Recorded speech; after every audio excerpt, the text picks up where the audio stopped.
How's it going, John? It is going well tonight. Eric, how are you? Always good. Always good? Always Wednesday, except when it's not. Okay, well, that's pretty much true.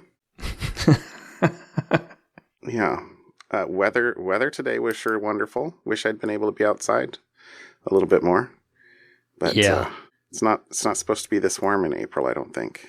No, but I have 100% taken advantage of the nice weather. Oh. And stained my deck. Had my deck stained by someone else. Well done. Well done. Yeah, I had my nice big fancy deck put in last year, but it had started to rain before they could stain it. And they were supposed to stain it this summer, and they came out and said, well, they sent me a bid, and but it won't be till mid to late June. Like, oh, come on, it's nice weather now. Yeah. So I found another guy who said, sure, I can come do it. Awesome. And his price was a lot less expensive than the other bid, and so it was an easy decision. Win-win. Yeah. That's awesome. So I now have a nice transparent slate gray deck stain for the hand railings. It's kind of like those ripped jeans. You get a new pair of jeans that like make them look used. Yeah, we made it look old intentionally. So that's pretty funny. The deck is stained. I can move on to phase 2, and that is buying a gas grill. No. Nice try. No. I've been looking at those smoker grills like the Traeger or something along those lines. And then a guy at work who is from Texas informed me that this thing called the Big Green Egg, which I've seen at hardware stores, is the best ever if you don't want a gas grill. Fake fire. Is if you don't want fake fire. If you want real fire from real wood and coals. I don't know. Yes. He offered up the Big Green Egg. So I've been looking into those. They're a little expensive. Mm-hmm. But so I haven't pulled the trigger yet, but I have been doing some research. So we'll see. We'll see. All right. I must say you're going all the way because I don't think that can be automated. Like the nice thing about the Traeger, the nice thing about the other thing is they have an auger and there's a hopper that you pour pellets into. And then the computer keeps the auger like moving just as fast as it needs to feed the fire. And that's very convenient because we live in the 21st century. Well, you can buy an add-on that will blow air into the thing. And it says it can keep it at a regulated temperature for extended periods of time just by messing with the air intake, the volume of air. It's got I think it even has if you want to pay extra money, a Wi-Fi adapter. So if I want to go 21st century, it's a possibility. But I like the idea of kind of fire.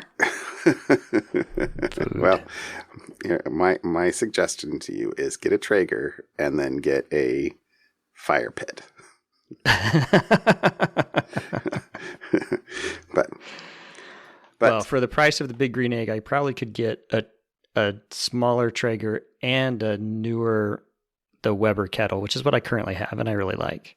I could probably get a newer one of those. So for the price of the Big Green Egg. So I could probably do what I want and get both for the same price. But we'll see. We'll see. Yeah. I don't know. All right.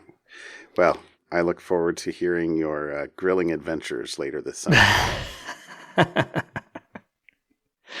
I look forward to having grilling adventures. A grill is awesome. I'm just saying the button is very nice. You push the button. Push the button. It comes on. It totally works. No, I have had to do like 2 burner replacements in my current grill where I've had to go down and just because we've had it for more than 10 years, and every few years the fake fire burns out the metal. Right. And it's the same sort of thing. You can go down and pay $25 for one burner at a big box store, or you can buy 4 for $12.95 on Amazon. Curse Bezos. But anyway, you're feeding the monster. I know, but yeah. And that's the pot calling the kettle black, or whatever that analogy is. So I know. I saw somebody on Twitter that was like, I try not to buy on Amazon, and then I order from some store, and they call me up and want to have a call about my order. What the heck? Yeah. No. Let me push a button. I want it to show up at my house. So anyway, I have a couple of times been able to use Apple Pay to buy things from other stores. And when that is supported, it's really handy. You don't have to enter any account. You don't have to create addresses. You just, click, click, click. That's it's really nice. Convenience is an overlooked feature, I suppose, at some places. Yeah, friction is bad. Friction's bad. And people continually underestimate how bad friction is. Oh, it's just one other button. Oh, it's just one other check. It's one other question. But every question, every check, every impediment, just makes it worse. So anyway. So, oh, hey, I was going to tell you something, but I'll tell you on the podcast. What was it for? It was for Ubiquity. I was trying to apply a patch, a firmware update to one of my router devices. And it was one that I had to upload by hand. And I was like, ooh, I have a page. I have a download. I have I think it was an MD5. Might have been a Shaw. I don't remember. Right. Like right there, I was like, cool, I'm going to use HashCheck. And it failed. It totally failed because... Oh, no. It was not your fault. It was not your fault. I'm sorry. I totally led you on there. You did. I was like, what did I break? But it was like on the Ubiquity website, you could not click and select the the hash, because every time you clicked, it would expand or close the div. Like they had an on-click handler that I'm like, oh, let me copy this. Nope, because clicking it would make it disappear. It was kind of like one of those things where, where your mouse chases the right, thing. Yeah. And you could never catch it. So I was just a few days ago, and I was like, I should tell Eric that. And then I was like, well, maybe I'll wait and tell him on the podcast. But it was totally frustrating. I could have opened up dev tools in Chrome. Right. Looked at the div and I did not, because I was trying to upload this firmware. So I don't know. That's a bad person, bad John. But I don't use it hardly at all. But when I need to use it, if I remember to use it, that's part of my problem now is I don't use it often enough to remember that, I should do this. Unless the website itself says, here's the hash right up front and tells you, here's the hash, check the hash, make sure, you're not downloading. It's like, I have a tool that will help me do that very easily. And in that case, it's great, but I don't do it as often. You need like a browser plugin that will look for hashes on the page and look at things in your download folder. But you probably can't do that. Anyway. Yeah. Anyway, all right. Anything else exciting this weekend? I suppose it's not particularly exciting, but my mom sent me an article about a fire. We're starting into fire season again, and down in Arizona, I used to live in the mountains up above northwestern Arizona. They were called the Hualapai Mountains, and I lived there from when I was 5, 6, 7, 8 years old. So little kid. Those are kind of like my first memories that I can still remember. And apparently there is a wildfire, and my house and the whole area around where that has been evacuated. I obviously haven't been there for... these are terrible pictures. a large number of years. But yeah, my mom sent me that, and she was asking the kids, to the whole family of, who remembers the house. And so I was trying to tell her about things I remembered. I remember the deck. I remember the basement that had fish in it. I remember all the daddy longleg spiders that my dad would have us gather up and feed the fish. And that's where I got my first bike, but it was all dirt roads, and, it was not, it was out in the wood. It was a mountain home out in the mountains. It was very rural, and, neighbors were a long ways off and things like that. So it was a nice trip down memory lane, unfortunately triggered by a unfortunate event. So, but yeah, it was kind of fun to remember some of that stuff. Hey, this isn't my something fun, but something we watched a couple weekends ago was Captain Fantastic. If you haven't seen it, it was really cool. Captain Fantastic. It had Aragorn in it. Sorry, I can't remember his name. Viggo Mortensen. Thank you. Yeah. And it was about them living like way off grid in the Pacific Northwest. So they have they like do a bus tour, and they pass lots of things that we know from around here. It was kind of fun. Anyway, it was just a little fun movie. Speaking of sidebar. Yep, sidebar. Living in the woods. All right. Okay. So how was your weekend? I had a good weekend. I did some building stuff. I did some bee stuff. It was rainy on Saturday, but nice on Sunday. And then we're already pretty late in here, so I won't go into too terribly much stuff. But I was gonna say one kind of funny thing that's been going on with us is my son, in 8th grade, plays the violin. But the high school he's going to go into does not have a strings program. They only have a band. So for the last 6 or 9 months, he's been taking oboe lessons to learn to play the oboe. Because the oboe in the band. Right. And it uses the treble clef, and, which he knows how to read really well. And we've been... Two funny things. We've been renting an oboe from this place down in Salem, and he has not had an in-person lesson this entire time.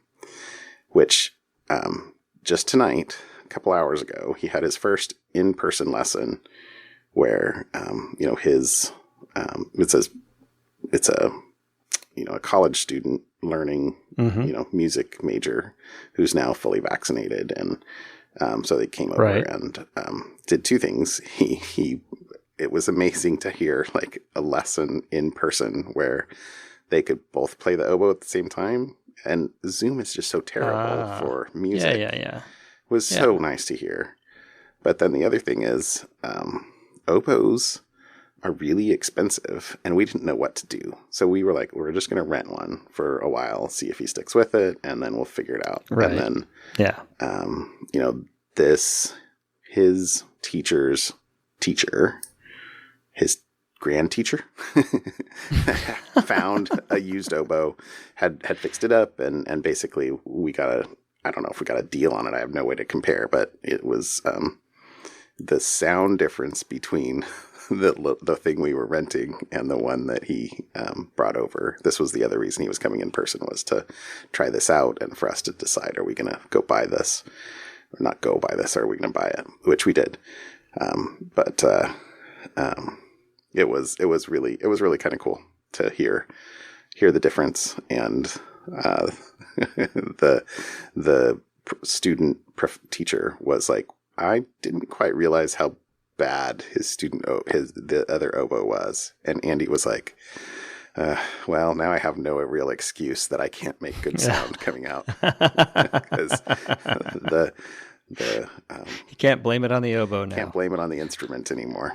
So anyway, although he's he has his auditions due for high school band this Saturday, so he still has only a few days to kind of finish getting his audition material ready. Right. And anyway, that's just kind of fun stuff. So now I'm or he, happy birthday, is the owner of a not new oboe. A refurbished oboe. Kind of crazy. Nice. Yeah. All right. Any follow-up this week? I don't think I threw anything in, or if I did, I didn't look into our notes. No follow-up this week. We go right into All right, then. topics. What'd you bring me? So my first one is a fun one. Google Argentina. There was a web designer in Argentina, started getting some messages from friends that, hey, Google's down. Does Google work for you? And so he went, like any normal person would, and went and typed in google.com.ar, the Argentina Google, and it didn't work. And so then he went and looked up the Argentina domain registrar just to see what possibly might be up. And guess what was for sale? google.com.ar, which he thought was weird. And so he said, well, surely if I try to buy this, it won't let me buy it. And he clicked, and $3 later, he was the proud owner of google.com.ar. Oh my gosh. And, and I haven't seen, the article has not explained what exactly happened, because it wasn't, what would be your first thought? Oh, Google forgot to pay the bill. Yeah, it expired and they forgot to pay the bill. That's not it. Apparently it didn't expire until July. So they're trying to find out. I mean, it has been reverted. Google is back with the owner. According to the article, the guy still hasn't got his $3 back. But Google didn't give him a couple extra on top of that. That's right. Didn't supersize the $3 charge there for him. For hey, thanks for not doing anything really evil with it. This all happened probably within 24 hours. Less than that, I'm sure. Anyways, it's just another reminder that the internet is duct tape and baling wire, folks. I bet it was DNS. It's always DNS. Sorry. Anyway, funny. So that's more just kind of a fun first one. Humorous occurrence. Yep. And then the second article I brought was a new approach for ransomware gangs, right? Ransomware gangs, they steal your data and then threaten to put the data out on the public. Or they threaten companies with DDoS. They're trying to get companies to pay ransomware. And apparently ransomware payments has been trending down, which is a good thing. Fewer people are paying ransom, which is a good thing. So in a new attempt to extort money out of people, there is a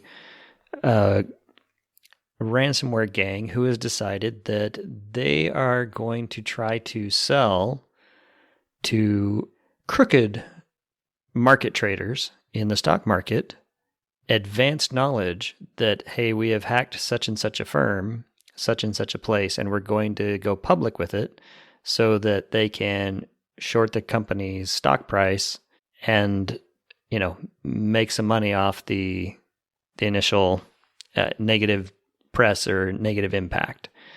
So It's just another attempt from ransomware gangs to figure out how, to extort money from people who, if they decide not to pay, what other kind of things can they do? Which the article sounded interesting at first, and until you kind of get to the end where they start, it refers to basically the fact that the chances of this actually working are pretty slim. First, you got to find crooked market sellers, and then or become a crooked market seller yourself. And then the fact that most of these companies, that when it does do something, it's a very short period of time that the stock market or the company stock dips and goes back up. So it's risky there. And then equally, any large short bets or shorts on a stock right before something like that happens are going to get investigated by the SEC or someone. Mm-hmm. So it's unlikely that any traders are going to try to do that. But it was an interesting article that kind of lays out how ransomware gangs are thinking and what they're thinking of doing next, and how do they continue to convince people to pay them their bitcoins. What things caught your eye this week? I brought two little things, at least. The first one is a Bleeping Computer article about a piece of Linux malware that is currently mostly undetected or by AV vendors on VirusTotal, at least. So it says a recently discovered Linux malware with backdoor capabilities has flown under the radar for years, allowing attackers to harvest and exfiltrate sensitive information from compromised devices. So, so this, let's see, it says the backdoor dubbed RotaJakiro remains undetected by VirusTotal's anti-malware engines, though a sample was first uploaded in 2018.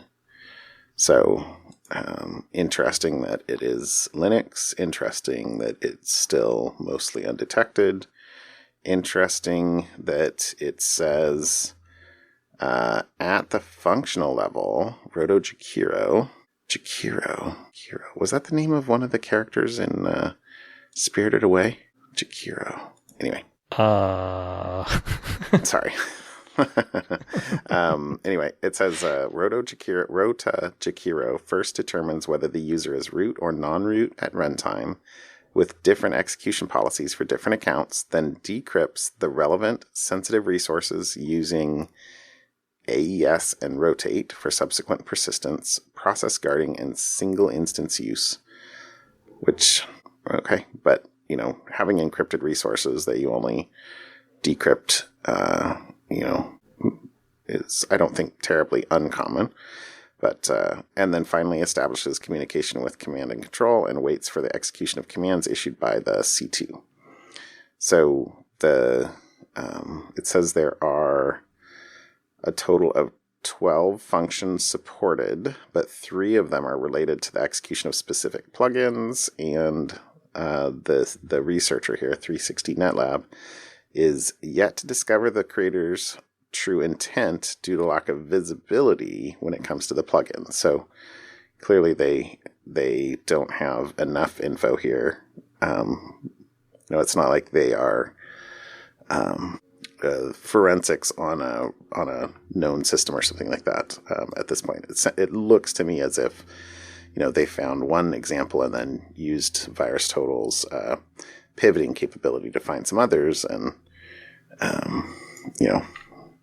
validate essentially the loader's maliciousness, but don't quite know what else it's doing. So, but it's interesting for the length of time that it's been relatively undetected. So that was my first one, kind of interesting. My second is also kind of a speculative thing, but it was another article by Catalan on The Record about security firm Kaspersky believes it found new CIA malware. No. So, interesting. Says this was in a cache of samples shared with it and other security firms in 2019. But that while the initial analysis, they didn't identify it with any previously known malware samples, Kaspersky has recently reanalyzed the files and said the samples have intersections of coding patterns, style, and techniques that have been seen in various Lambert families. And Lambert is the internal code name Kaspersky uses to track CIA hacking operations. Okay. So, interesting. Threat actors. And, I think this is one of the reasons the United States has to be careful about what it's going to do, quote unquote, proportionally for things like the SolarWinds because I'm certainly not no expert on the exact amount of what's going on where, but the United States is not unknown for its efforts and endeavors in this area, as was shown in the what was the Shadow Brokers? What was the Vault? Shadow Vault Brokers, 7. right? Or Vault 7. Yeah. Sorry, Shadow Brokers, Yeah. I think was even earlier. But Yeah. So the it says, due to shared similarities between these newly discovered samples and past CIA malware, Kaspersky is tracking this new malware cluster as Purple Lambert, and that while Kaspersky hasn't seen any of these samples in the wild, they believe the samples were likely deployed in 2014 and 2015, and that it acts as a backdoor Trojan, listens to network traffic for specific packets to activate it on infected hosts, and when it did, let's see what it says. It's capable of providing an attacker with basic information about the infected system and executing a received payload. Its functionality reminds us of Gray Lambert, another user mode passive listener. So, Okay. Gray Lambert replaced White Lambert and now is being replaced by Purple Lambert. So, the other bit of info in this particular article is, it says, since the Vault 7 leak, so that was the one 4 years ago, there have been only 3 reports about U.S.-made malware and hacking operations. March 2018, Kaspersky slingshot report about intelligence gathering operations aimed at ISIS militants. The second was a November 2019 ESAT report for another Lambert's linked malware strain. And then the third was March 2020 from Chinese firm that exposed an 11-year-long CIA hacking operation aimed at China's civil aviation sector. I don't actually remember reading about that last one, which is interesting. So, Catalan is Machine. He sure has a lot of breaking stories. Yeah. Okay. All right. Yes. Ready for something fun? How about something fun? Hit me up. So my something fun kind of has a little bit of a backstory. So I mentioned before, my wife and the family loves to go to the library, and the library has been closed for pandemic reasons, and it is recently reopened. And my wife went to the library and got the books. She finds them online, then goes and picks up the physical books. She likes to read the physical books. And she said she just happened to be passing by a table, and there was this book out, and it caught her eye, and she said, I'll just get this book too, just kind of on a whim. And read it and really enjoyed it, and said, I think this might even be something you might like, because it's an author that kind of is right kind of between young adult fantasy and adult fantasy. But this one is called The Left-Handed Booksellers of London. Okay. I don't know if you've heard. I have not heard of it, no. But it sounds like this sort of stuff that I enjoy reading. The author is Garth Nix. And so she read it, thought it was interesting. And so I went to the Libby app and found that I could check it out for my Kindle. And I got hooked. I'm only halfway through with it, but I thought I'll throw it out as my something fun this week, because it was a serendipitous opportunity. Is that redundant? No. You can have an opportunity, or you can have a serendipitous opportunity. And I have really enjoyed the book. So I was just going to read kind of the intro, what it's about, and the link, we'll link to it, but it's called The Left-Handed Booksellers of London, and it's in the 80s, which I think is also kind of a fun thing, but it's in London, so I'm missing some of that stuff, but the scene is set in the 80s, and Susan Arkshaw is looking for her father, a man she has never met. Crime boss Frank Thringley might be able to help her, but Susan doesn't get time to ask Frank any questions before he is turned to dust by the prick of a silver hat pin by the hands of the outrageously attractive Merlin. Merlin is a young, and he's not the wizard. It seems to be. Anyways, Merlin is a young left-handed bookseller, which is one of the fighting booksellers, who with the right-handed booksellers, who are the intellectual ones, are an extended family of magical beings who police the mythic and legendary old world when it intrudes on the modern world, in addition to running several bookshops.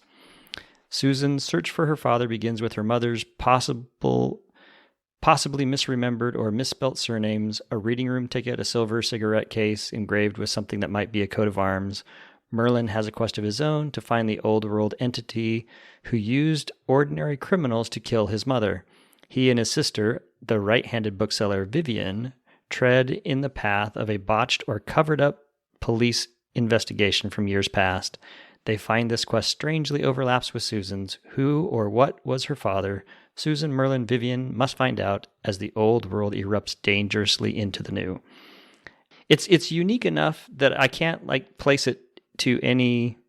It's not like I say. It's kind of like Harry Potter or The Librarians. If you've seen the TV show.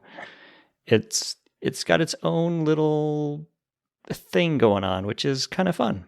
So that's my something fun. Grab a book. That's awesome. Okay, I will totally check read book that. out. I am currently listening to a book at the moment, which I have to finish, which is The Immortal Life of Henrietta Lacks, which is totally awesome so far. And I say it will be a super fast read. I think it's only 350 pages, and I started reading it yesterday, and I'm halfway through. Yeah. Are there a lot of the series? But no, this is the only one, but it's, according to my wife who finished it, it finishes, but there's room to expand the characters, so who knows if there will be more. But currently this is not book one of N. This is a standalone book. Okay. I'm going to give you a couple of something funs here. So First of all, I forgot that I should say this, but I watched Ted Lasso this past weekend. Oh, and? So, we loved it. Isn't it hilarious? It was more than hilarious. It was just so sweet. Yes. And it was nice. Yes. It was a very good thing. And my wife and I went into it knowing nothing other than that you and somebody else from work had been like, go watch Ted Lasso. It's really good. Right. And so I went in knowing nothing. And I asked my wife, hey, I've been told I should watch this show. Do you want to watch it with me? And she's like, really? But even after just one episode, we were like, there we go. And we watched the whole series in 2 nights. It was only 10 half-hour episodes. Yeah. I don't know. It wasn't very long. 8 or 10, yeah. It wasn't long. It wasn't very long. And it was very enjoyable. So there you go. That was something fun. Go watch Ted Lasso. Good. That was fun. Awesome. My second something fun. So I guess I'm going to wind up with 3 topics here. Not really all fun. But the second thing is I remembered last year talking about the cicadas that came out. And we did. So in episode 129, we talked about Brood 9 that was set to emerge last year. Right. Well, Brood 10 emerges this year, which is the largest of the 17-year periodical cicadas. So the link we'll put in here is to a CNN article that is quite long, actually, for this. It's kind of funny. But a couple of things that I thought were interesting here. This is the largest brood, but they're also very close to a lot of metropolitan areas. I think it said they cross 14 states. I didn't actually pull out that quote, so something along those lines. And so it's going to be, it should be very, very large. And then another thing is that there was a thing, this author of the book Periodical Cicadas, the Brood 10 edition, guy named Kritsky, or a person named Kritsky, said he recorded a cicada chorus while sitting in a cemetery below the flight path in Kentucky, and that the insects clocked in at 96 decibels, drowning out the sound of passenger jets passing directly overhead. So it's loud. The second fun fact here is that the first written record of the brood 10 cicadas is from 1715, when the Swedish clergyman Reverend Andreas Sandell saw the insects in Philadelphia, and that people there, mistaking cicadas for locusts that appear in the Bible and the Torah, split the bugs open and ate them. And it goes and says, it's okay, you can eat them if you really want to, and so can your pets. If your dog eats them, don't worry about it unless they gorge themselves on them. But anyway, and then my last fun fact here is that given that they're on 17-year cycles, this will be Kritsky's only third chance to witness the Brood 10 emergence, because the next time they're coming out is going to be in 2038. Right. So, and he said he's 67, so probably not going to make the next one. Maybe he'll make a fourth, but that's a long period for, a long time to study in between observations. So that's that was the thing that I actually pulled out. Kind of forgot about the Ted Lasso thing. All right, and then my final point, which is not really a fun thing, but it is oh my gracious, the COVID in India is heart-wrenching. And, I'm looking at the news, I'm looking at friends, colleagues, coworkers there. So I hope that, I don't know if anybody from India is listening to this, but I hope that they stay safe. And the link that we can put in here is I'm sure there are many charities that are doing this. One of them here is the United Way Mumbai, and they have a drive going on, and we can put a link in here for donating if you are able and willing to throw some money at India to help out. I am sure that would be appreciated, and they need help. So that's my last thing. Not really a fun thing. Yeah. But I'm on the website filling it out now. All right. It's tough way to end the show. Sorry, I didn't mean to bring it down. Yeah. But there you go. Yeah. All right. Hey, I might do a little bit more Googling afterwards if there's an easier place to donate for U.S. folks. Like, I didn't see if the Red Cross was running a campaign of some sort. Yeah. I got this link from work because they are making donations to this. So we might look up a different one that might be a little bit easier, because this wanted, for U.S. people at least, it wanted a passport number, for example. Right. Yeah. But if you can help at all with what's going on in India, I think that that would be awesome. So. Yep. There you go. Sorry, end on a downer, but I hope that everyone stays safe. Yep. The world's not going to be safe till the world is safe. Doesn't matter if we get it under control in one country. Yep. Okay. All right. Well, there you go. We'll end on a downer. Eric, have a great week. I will talk to you later. Yeah. I'll talk to you later, John. Night. Bye.